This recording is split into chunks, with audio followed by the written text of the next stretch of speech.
Tax لگانے کے حوالے سے کوئی قانون سازی کے بارے میں بات چیت چلی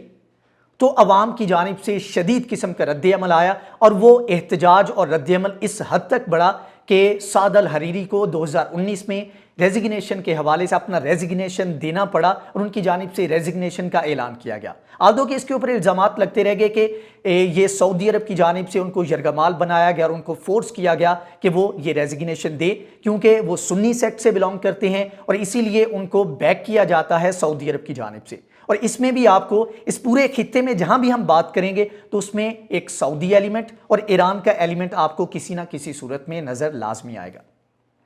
اینی 2019 میں جب ان کی جانب سے یہ اعلان کیا گیا کہ وہ ریزائن کریں گے تو وہاں کے جو صدر ہیں ان کی جانب سے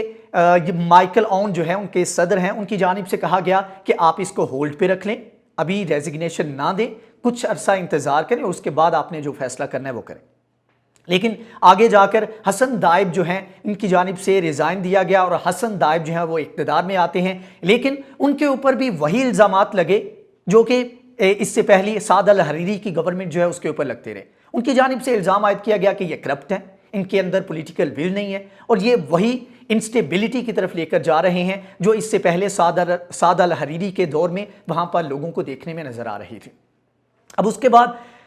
یہ صورتحال پیدا ہوگی کہ دونوں جانب سے دائب جو ہیں ان کے اوپر پریشر اس لیے بلڈ ہوا، حسن دائب کو بھی ریزائن کرنا پڑا انہی ایلیگیشنز کے اوپر کہ وہ بھی کرپٹ ہیں، اور مین ریزن جو بنی وہ یہ تھی کہ بیروت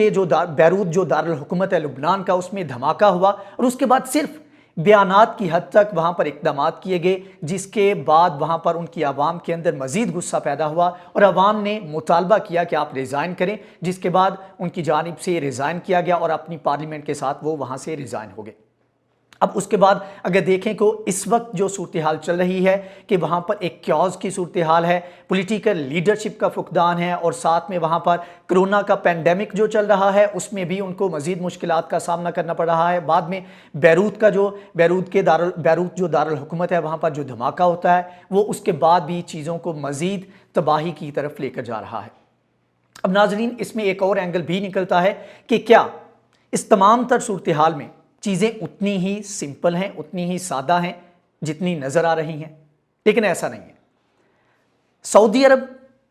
بیک کر رہا تھا سعد الحریری کو، جبکہ ایران حزب اللہ اور وہاں پر موجود عمل جو تنظیم ہے اس کو بیک کرتا نظر آتا ہے۔ جبکہ یہ حال ہی میں اگر آپ دیکھیں تو یہ جو دونوں جماعتیں ہیں ان کا انفلوئنس، ان کی جو وہاں پر پریزنس ہے وہ آپ کو بڑھتی ہوئی نظر آ رہی ہے، اور یہی وجہ ہے کہ اس کے اوپر تحفظات پیدا ہوئے اسرائیل کو، اور اسرائیل بھی نہیں چاہتا، کیونکہ لبنان اور اسرائیل بالکل تقریباً ساتھ میں ہیں، تو اسرائیل کبھی نہیں چاہے گا کہ کوئی ایسا ملک جو کہ کل کو اس کے لیے خطرہ بن سکتا ہے یا ایران کا بیک کردہ ہے، اس میں وہاں پر وہ لوگ پاور میں آئیں جو کہ ایران کے حمایت یافتہ ہیں اور دوسرے لفظوں میں کہہ لیں کہ شیعہ سیکٹ سے بلانگ کرتے ہیں۔ یہی وجہ ہے کہ اسرائیل بھی نہیں چاہتا کہ بیروت اور لبنان جو ہے اس میں سٹیبلٹی آئے۔ یہی وجہ ہے کہ کسی نہ کسی طرح آپ کو وہاں پر اسرائیل کا بھی ہاتھ نظر آئے گا، اور اسرائیل کے تعلقات سعودی عرب کے ساتھ بہتر ہونے جا رہے ہیں، کیونکہ متحدہ عرب امارات نے اس کو تسلیم کر لیا ہے اور یو ایس کے ساتھ اس کے ریلیشن بہت اچھے ہیں۔ تو آنے والے وقت میں آپ دیکھیں گے کہ وہاں پر ایک ٹسل چلے گی جس میں ایران بیک کرے گا حزب اللہ کو، جو کہ آلریڈی وہ کر رہا ہے، اور دوسری جانب سعودی عرب اور اس کے ساتھ ایڈ شامل ہو جائے گی اسرائیل کی، اور یہ دونوں کوشش کریں گے وہاں پر سعد الحریری اور اس جیسے لوگوں کی وہاں پر حکومت دوبارہ سے قائم ہو سکے۔ تو ناظرین یہ دیکھیں کہ یہ وہ صورتحال ہے جس میں انسٹیبلٹی اس لیول تک پہنچ چکی ہے کہ وہاں پر ایمینوئل میکرون نے جب وہاں پر دورہ کیا اور وہاں پر ان کی جانب سے ایک عالمی فنڈ کے قیام کا کہا گیا کہ جس میں بیروت کو ان کرائسس سے نکالا جائے، تو ایک لا حاصل بحث کے بعد ان کی جانب سے کہنا پڑا کہ افسوس کے ساتھ مجھے یہ کہنا پڑے گا کہ یہاں کے جو لیڈرشپ ہے اس میں پولیٹیکل ول نہیں اور وہ معاملات کو ٹھیک کرنے کی اہلیت نہیں رکھتے۔ تو اس لیے سٹیبلٹی انتہائی ضروری ہے، اور آنے والے وقت میں ہمیں یہ دیکھنا ہوگا کہ کیا لبنان اس تمام تر کرائسس سے نکل پاتا ہے، کیا وہاں پر موجود ایسی لیڈرشپ ابھر کر سامنے آتی ہے کہ جو کہ اس ملک کو دوبارہ سے اس سائڈ پہ لے کر جا سکے جہاں پر یہ پہلے اپنی اکنامک سٹیبلٹی کی طرف جا رہا تھا۔ تو ناظرین اگر آپ کو لگتا ہے کہ اس تمام تر ایشو میں مزید کچھ ایسے پوائنٹس ہیں جن کے اوپر ہمیں ڈسکس کرنا چاہیے تو ہمیں اپنا فیڈ بیک دیں، اور اگر آپ کو یہ ویڈیو پسند آئی ہے تو لائک کریں، سبسکرائب کریں اور